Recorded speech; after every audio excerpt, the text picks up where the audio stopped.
Hello guys, कैसे हैं आप लोग? गाइस, आज के सेशन में हम लोग क्लॉज का रिमेनिंग पार्ट्स को अध्ययन करने जा रहे हैं। जिस क्लॉज के अंतर्गत हम लोग आज लर्न करने जा रहे हैं, एग्जेक्टिव क्लॉज क्या होता है, एडवर्ब क्लॉज क्या होता है, इसकी पहचान कैसे होती है,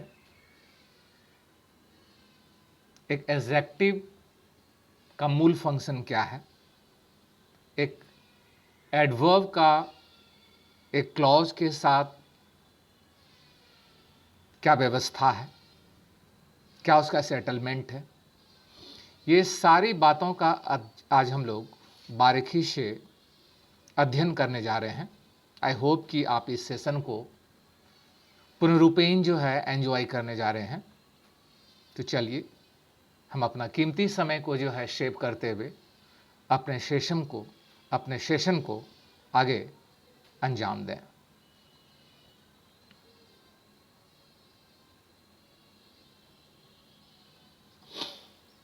गाइस, आज मेनली हम लोग एग्जेक्टिव क्लॉज को अध्ययन करने जा रहे हैं। तो एग्जेक्टिव क्लॉज, इससे पहले हम लोग नाउन क्लॉज को जो है पढ़े, जो कि नाउन की तरह जो है फंक्शन कर रहा था। और नाउन क्लॉज को जो है पहचानने के लिए व्हाट से हम क्वेश्चन कर रहे थे, और व्हाट का अगर सरलतम जो है आंसर उस क्लॉज से मिल रहा था, तो निश्चित ही सेंटेंस में उपस्थित जो क्लॉज था वो आपका नाउन क्लॉज था। तो एग्जेक्टिव क्लॉज को आगे अध्ययन करने के पहले हम लोग एक चीज जरूर जान जाए कि मेनली एग्जेक्टिव क्या होता है, जिसको आप हिंदी में विशेषण कहते हैं। तो एग्जेक्टिव जो होता है गाइस, इसका काम है कि नाउन और प्रोनाउन को प्रीन करना, यानी डेकोरेट करना, उसको सजा देना। नाउन और प्रोनाउन को डेकोरेट करने का काम एग्जेक्टिव करता है। और पार्ट्स ऑफ स्पीच में नाउन और प्रोनाउन को छोड़कर जितने भी पार्ट्स ऑफ स्पीच रिमेन रहा, उसको डेकोरेट एडवर्ब करता है, यानी क्रिया विशेषण करता है। मैंने कहा कि नाउन और प्रोनाउन को डेकोरेट एग्जेक्टिव करता है, और नाउन और प्रोनाउन को छोड़कर rest parts of speech apart from interjection सभी को डेकोरेट एडवर्ब करता है। क्योंकि कोई भी क्लॉज को पढ़ने के पहले आपको एटलीस्ट इतना जो है ज्ञान जरूर होना चाहिए कि एग्जेक्टिव है क्या। तो एग्जेक्टिव का काम क्या है कि नाउन और प्रोनाउन को डेकोरेट करना, अर्थात नाउन और प्रोनाउन के बारे में एडिशनल इंफॉर्मेशन देना, उसका एडिशनल डिस्क्रिप्शन देना। ठीक है, तो चलिए हम लोग जो है ये सारा को दिमाग में रखते हुए हम लोग एक एग्जेक्टिव क्लॉज को कैसे आइडेंटिफाई करें, उसको जरा हम लोग सीखें शुद्ध देसी स्टाइल में। चलिए गाइस, रूल्स ऑफ एग्जेक्टिव जैसा कि आप देख रहे हैं, rules of executive clause. Rule first बोल रहा है कि एग्जेक्टिव क्लॉज, जो एग्जेक्टिव क्लॉज होता है, begins with a relative pronoun और अ रिलेटिव एडवर्ब। आपने रिलेटिव प्रोनाउन के बारे में पढ़ा होगा। ये प्रोनाउन ये रिलेट करता है अपने निकटतम एंटीसीडेंट से। अगर आप रिलेटिव प्रोनाउन जैसे व्हाट हुआ, विच हुआ, हुम हुआ, हुज हुआ, दैट हुआ, बट हुआ, एज हुआ, ये सभी जो है एक रिलेटिव प्रोनाउन है, इसका काम है रिलेशन को जोड़ना। और रिलेटिव एडवर्ब भी मेनली वही सारा चीज होता है। फर्क है कि एक प्रोनाउन की तरह रोल करता है और दूसरा एक एडवर्ब की तरह रोल करता है। अभी relative pronoun most probably clear हो जाएगा आगे चल के।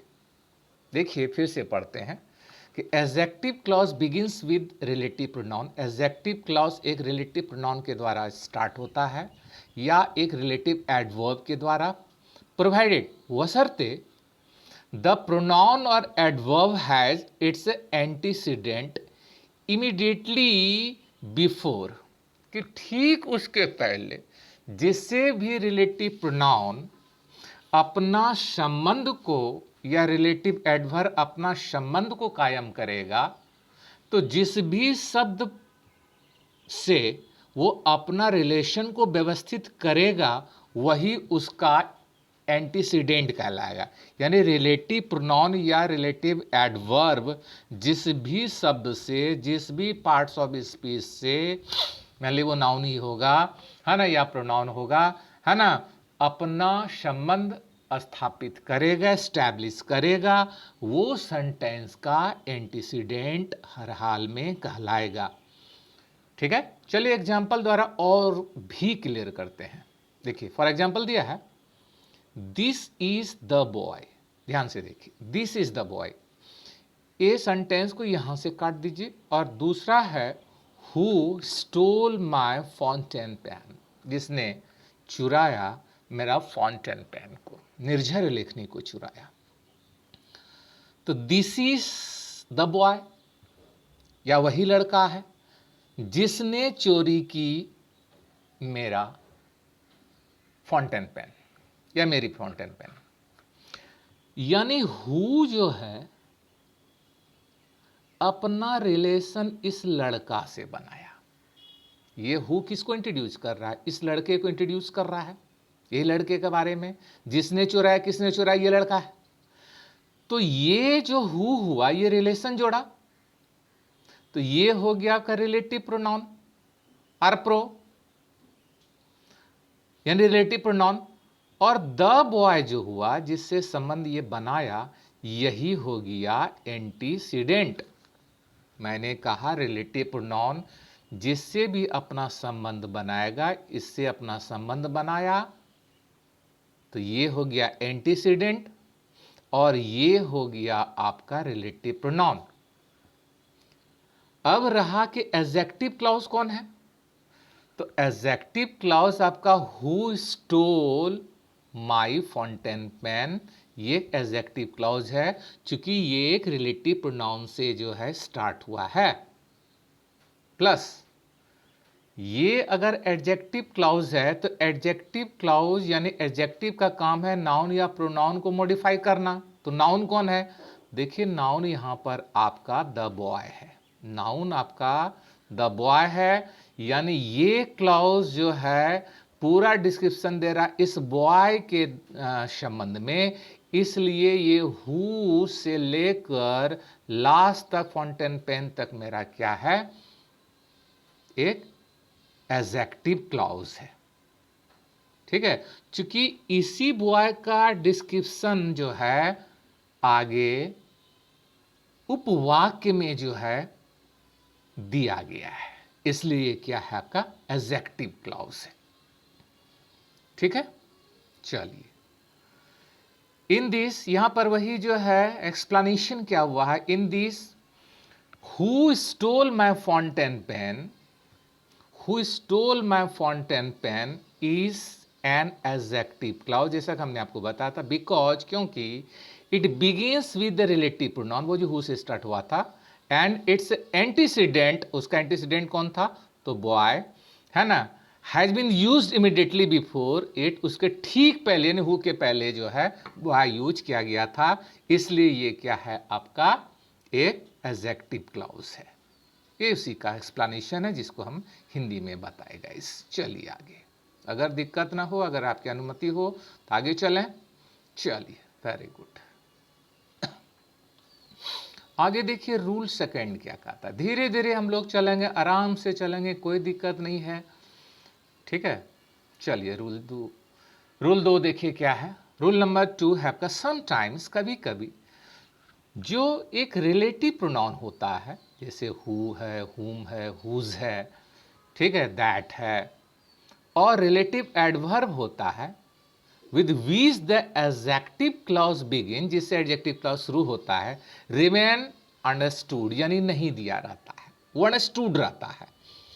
इन सच अ केस, इस तरह का जो अगर केस हो, द रिलेटिव प्रोनाउन या रिलेटिव जो एडवर्ब होगा should mentally added from your side, यानी अगर वो रिलेटिव प्रोनाउन या रिलेटिव एडवर्ब नहीं दिया गया है तो मेंटली आप उसमें ऐड करके चलिए कि उसमें कहीं ना कहीं वो हिडन है। अगर हमारी बातें नहीं समझ रहे हैं तो बेहतर है कि एग्जाम्पल हम लोग चलें कि ये क्या कहना चाह रहा है। फॉर एग्जाम्पल यहां पे देखिए, सबसे पहले लिखा ही इज द मैन, ये एक क्लॉज हुआ, ठीक है, और दूसरा है I know very well.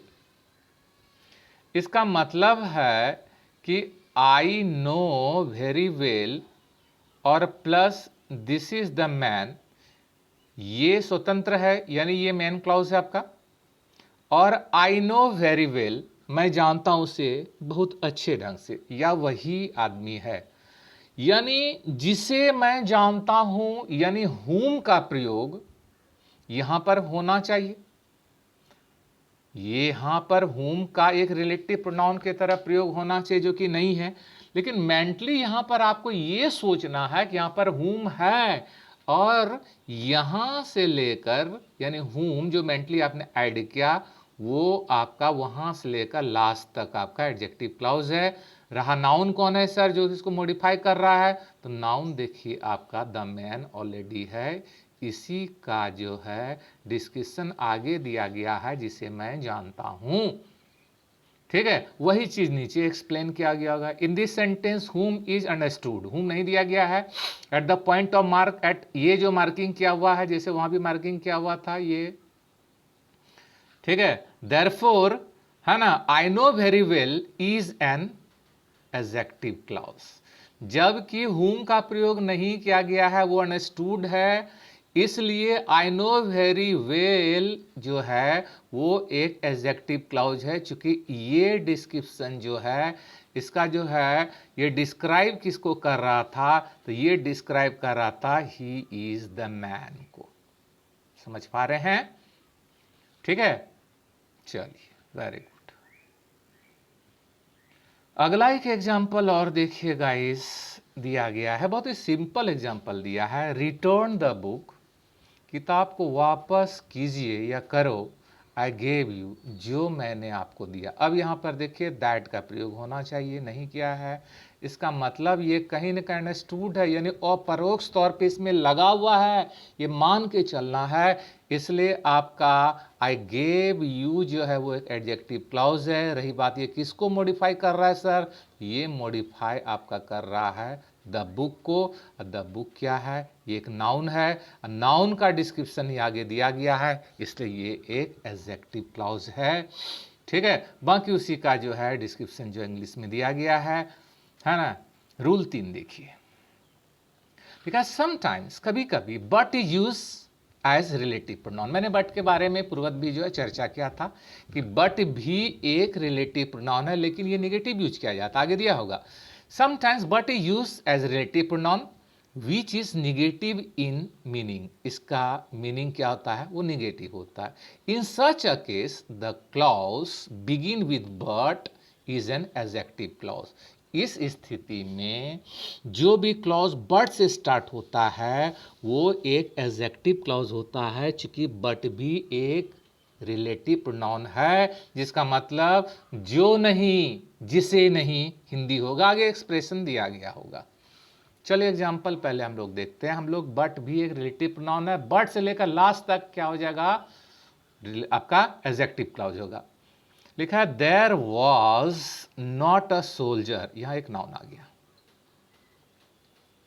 But fought bravely to the end.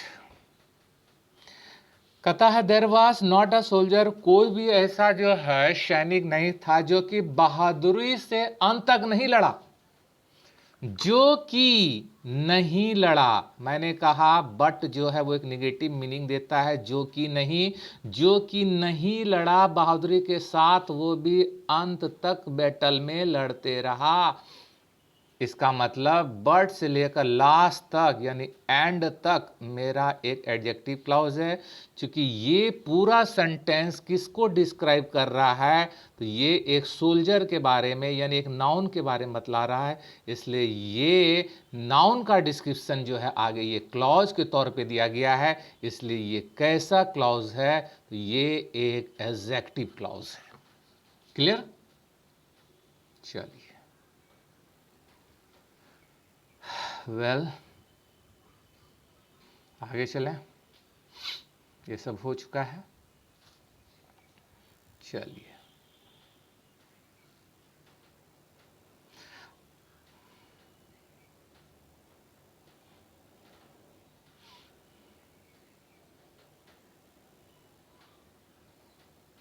यहां तक हो गया।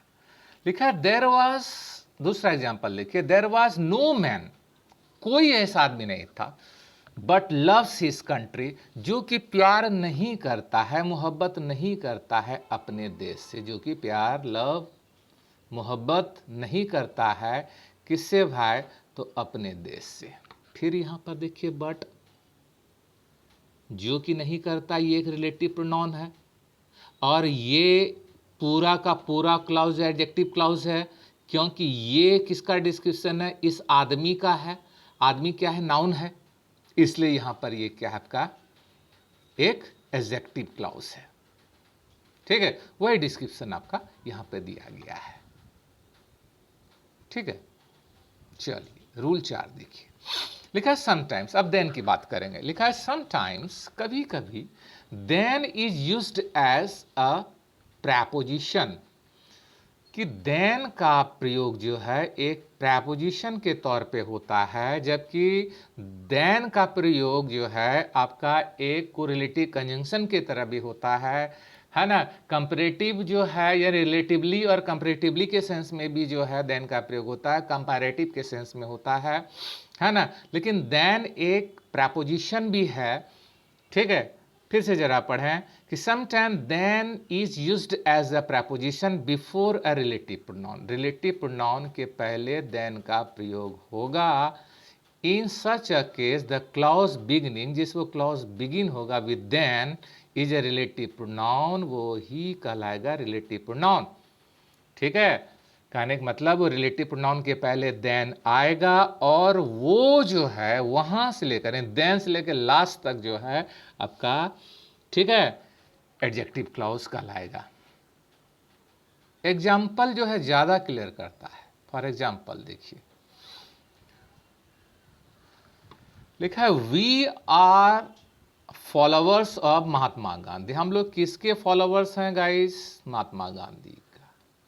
Then whom India has produce no nobler, माफ करेंगे सेंट,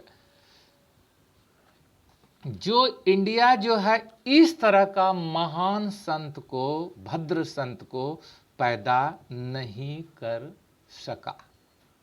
यहां पर देखिए देन एक प्रेपोजिशन की तरह आया है। मान लीजिए जैसे टू आता है, एट होता है, बाय आता है, जैसे बाय होम लिखते हैं ना, तो समझिए देन जो है एक प्रेपोजिशन की तरह आया है। हम उतना दिमाग क्यों लगाएंगे, सीधा ये एक रिलेटिव प्रोनाउन, ये रिलेटिव जो है प्रोनाउन है, ये अपना संबंध महात्मा गांधी से जो है जोड़ा, ये एक नाउन है, इसलिए होम से लेकर लास्ट तक आपका एडजेक्टिव क्लॉज है। जितना ज़्यादा दिमाग लगाइएगा उतना जो है आप भूलते जाएंगे सारा चीज़। शॉर्टकट में आज का कंपटीशन है ना, शॉर्टकट चलता है। ठीक है, डिटेल आप जानिए, नॉलेज को जो है आप इन्हांस करिए, ऑगमेंट करिए, नो प्रॉब्लम एट ऑल, लेकिन उसके लिए थोड़ा टाइम देना पड़ेगा। And the information through the YouTube is not reach enough to come by everything in a very short time. इसके लिए ऑफलाइन क्लास खोजता है। खैर कोशिश रहेगी हमारी कि इसमें भी हम आपको जो है सेटिस्फाइड कर दें, ठीक है। बाकी जो है क्लास में बेहतर जो है एक्सप्लेन होता है, जान ही रहे हैं आप। चलिए, तो वही जो है दिया गया है कि वह देन हुम मीन्स ये फलना चिलना जो है ना, है ये एक जो है क्या है, एडजेक्टिव क्लाउज है। चलिए, बेटर है हम लोग अपना सफर आगे लेकर चलें। अब आया आपका एडवर्ब क्लॉज। चलिए, एडवर्ब क्लॉज को थोड़ा ध्यान से समझिएगा। देखिए, एडवर्ब मैंने कहा कि नाउन और प्रोनाउन का डिपार्टमेंट एडजेक्टिव है। अगर एडजेक्टिव आया है तो नाउन और प्रोनाउन खोजेगा, और नाउन और प्रोनाउन को छोड़कर रेस्ट ऑफ जो भी आपका पार्ट्स ऑफ स्पीच बचा, वर्ब बचा, एडजेक्टिव बचा, एडवर्ब बचा, प्रेपोजिशन, कंजंक्शन, इंटरजेक्शन का तो खैर कोई वैल्यू ही नहीं है, ये तमाम को जो है मॉडिफाई करता है आपका एडवर्ब। नाम है इसका क्रिया विशेषण। ऐसा नहीं कि ये सिर्फ क्रिया की विशेषता, वर्ब की ही विशेषता बतलाती है। ये वर्ब को छोड़कर, है ना, वर्ब को छोड़कर नहीं कहिए भैया, वर्ब के अतिरिक्त जो है नाउन और प्रोनाउन को छोड़कर हर को ये मॉडिफाई कर देता है, हर को सजा देता है। ये बड़ा ही दिलदार आदमी है। तो चलिए एडवर्ब क्लॉज को हम लोग समझते हैं, एडवर्ब को जानते हुए। एडवर्ब क्लॉज, आप एडवर्ब अगर थोड़ा बहुत पढ़े होंगे तो एडवर्ब ऑफ प्लेस होता है, एडवर्ब ऑफ मैनर्स होता है, एडवर्ब ऑफ फ्रीक्वेंसी होता है, एडवर्ब ऑफ पर्पस होता है, एडवर्ब ऑफ डिग्री होता है, एडवर्ब ऑफ रीजन होता है। ये जितना भी आपका है, कहाँ, कैसे, कब, किस तरह, है ना, ये सभी जो है आपका एडवर्ब क्लॉज होगा। कहाँ ये हुआ, कैसे हुआ, ठीक है, किस स्थान पर हुआ, क्या कारण से हुआ, ये सारा आपका जो है एडवर्ब क्लॉज है। इसको जो है पकड़ना और भी आसान है। हालांकि अब तक जो एक्सप्लेन किए हैं, चाहे नाउन क्लॉज हो या एडजेक्टिव क्लॉज हो, I don't think so that you have any short of problem to go through. तो चलिए हम लोग इसको भी देखें। एडवर्ब क्लॉज के बारे में लिखा है कि an adverb clause is one which does the work as an adverb to the same verb, adjective or adverb, qualifies some verbs, adverb or adjective in the same other clause। कहने का तात्पर्य भैया वही चीज जो मैंने आपको बताया कि एडवर्ब क्लॉज जो है, जाहिर है कि वर्क जो है वो एडवर्ब की तरह करेगा और वो मॉडिफाई करेगा आपको वर्ब का, एडजेक्टिव का, खुद अपना अनदर एडवर्ब को भी, है ना। ये तमाम जो है ना, वो आपका एक एडवर्ब क्लॉज होगा, जो कि हम आपको पहले बता चुके हैं। बेटर है आगे चलें।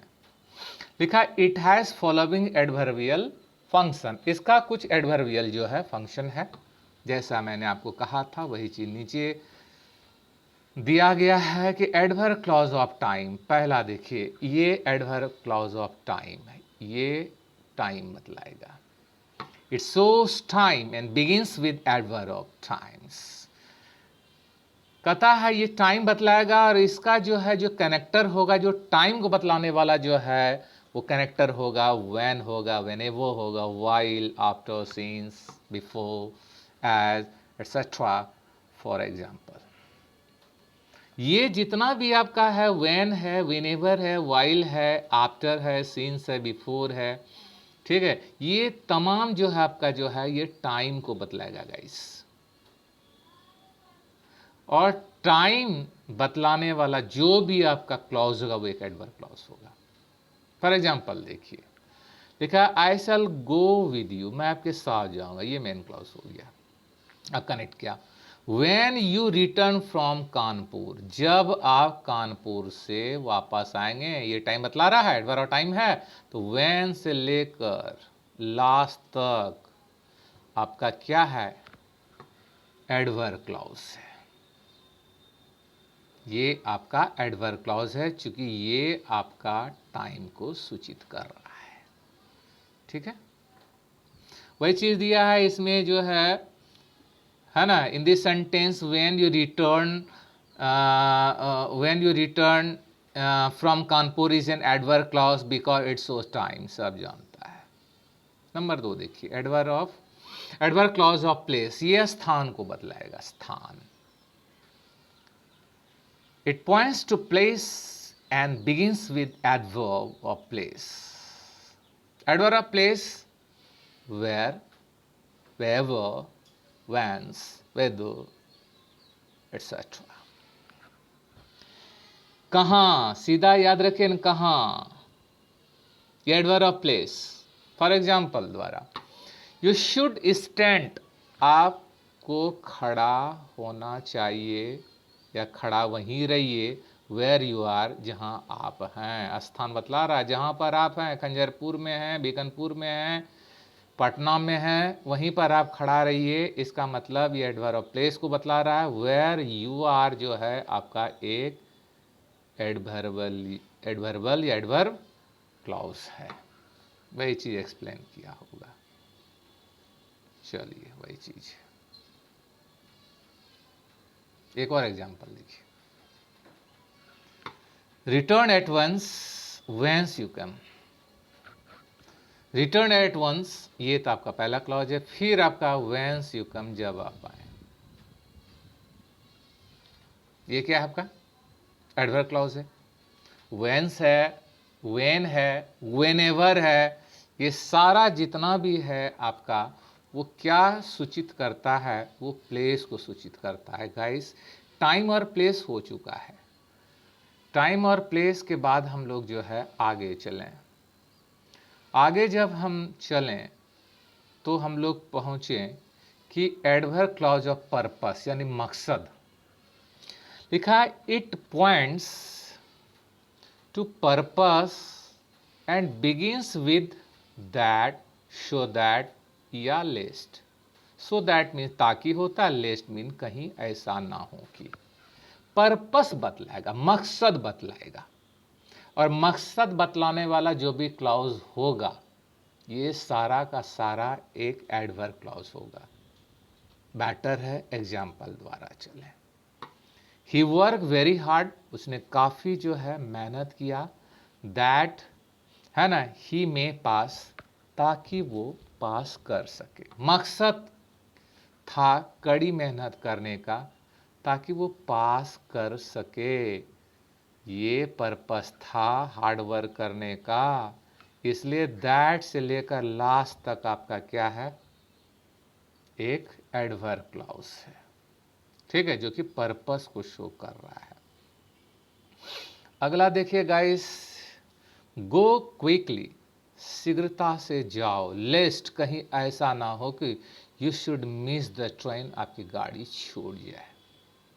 लेस्ट हमेशा पर्पस को बतलाता है, इसलिए जो है लेस्ट से लेकर लास्ट तक जो क्लॉज है वो आपका एक एडवर्ब क्लॉज है। चूंकि ये कहीं आपकी गाड़ी छूट ना जाए, इसलिए जल्दी पहुंचो, है ना, तो ये एडवर्ब ऑफ पर्पस को है ना बतला रहा है।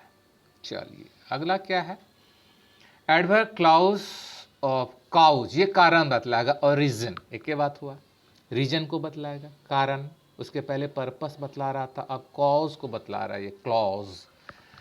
इट पॉइंट्स टू कॉज और रीजन एंड बिगिंस विद। जाहिर है कि जो रीजन शो करेगा वह बिकॉज से होगा, सीन से होगा, एज से होगा, है ना, फॉर से होगा, दैट से होगा। ठीक है, ये सारा जो है आपका कारण शो करता है। बेटर है एग्जाम्पल, लिखा आई मस्ट टेक रेस्ट, मैं अवश्य ही क्या करूंगा, आराम करूंगा। बिकॉज कारण है कि मैं थक चुका हूं। ये देखिए कारण बतला रहा है, इसलिए बिकॉज से लेकर लास्ट तक आपका क्या है, एक एडवर्बियल क्लॉज है या एडवर्ब क्लॉज है। ठीक है, समझ पा रहे हैं, बहुत ही आसान है गाइस। ठीक है, चलिए आगे देखिए क्या दिया है।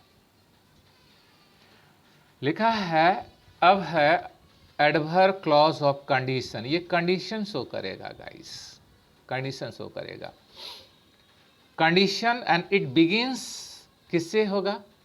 इफ से होगा, ठीक है, वेदर से होगा, अनलेस जब तक कि नहीं, प्रोवाइडेड है ना, बशर्ते है ना, ऑन कंडीशन। ये टोटल का जो है जो एडवर्ब है वो कंडीशन को शो करेगा। क्या कंडीशन है, ठीक है, उसको शो करेगा। आप और आपके मकान मालिक के बीच क्या कंडीशन है? किराए का। तो ये कंडीशन को शो करेगा। एग्जाम्पल देखिए गाइस, ठीक है, कि आई शैल गो, मैं जाऊंगा, if you come in time, अगर आप समय पर आते हैं। अगर आप समय पर आइएगा तो हम जाएंगे, और यहाँ पर देखिए इफ जो है ये फैमिली है, ये कंडीशन शो कर रहा है। तो इसलिए इफ से लेकर लास्ट तक आपका क्या है? एक एडवर्ब क्लॉज है। बहुत ही आसान है गाइस, ठीक है, इसको लोग झूठ का हवा बना दिया है।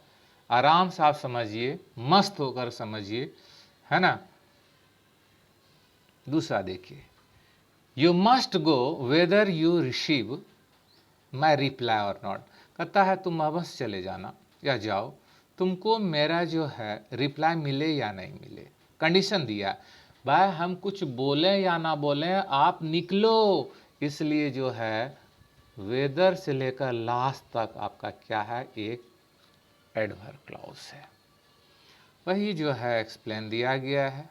अगला देखिए, एडवर्ब क्लॉज ऑफ रिजल्ट। ये रिजल्ट को शो करता है, परिणाम को शो करता है, ठीक, इसको भी देख लें।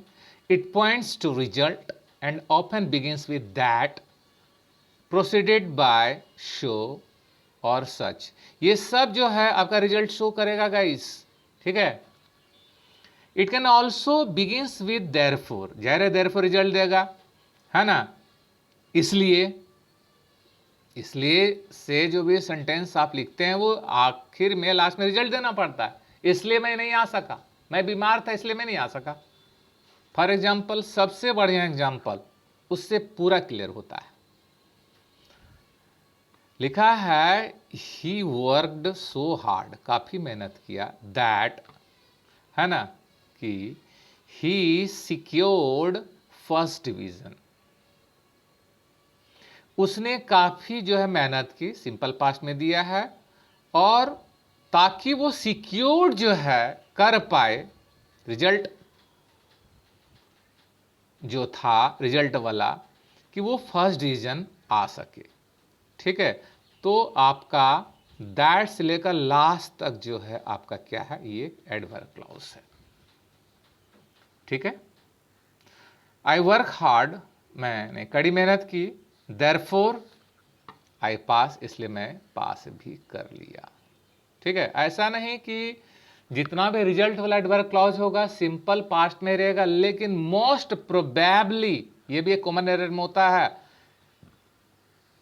98% सिंपल पास्ट में ही दोनों क्लॉज रहेगा इससे, ठीक है।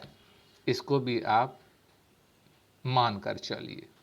तो ये आपका देयरफॉर से लेकर लास्ट तक जो है एक एडवर्ब क्लॉज था, ठीक है।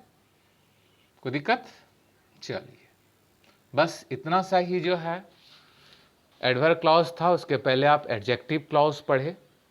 कहीं आपको अगर प्रॉब्लम हो, निश्चित आप कमेंट में पास करिएगा, ताकि और भी अपने टीचिंग स्टाइल को जो है बेहतर हम बना सकें। I need your advice guys always, है ना। और please subscribe to my channel in order to learn more, and also share with your friends। Channel का नाम कैंपेन सेंटर, इंक्वायरीज देख ही रहे हैं। आप चाहें तो हमें ईमेल कर सकते हैं shandialcampaign@gmail.com। बहुत बहुत धन्यवाद। मिलते हैं ब्रेक के बाद कुछ नए सेशन के साथ, कुछ नए इंतजियाज्म के साथ। बहुत बहुत धन्यवाद जुड़ने के लिए।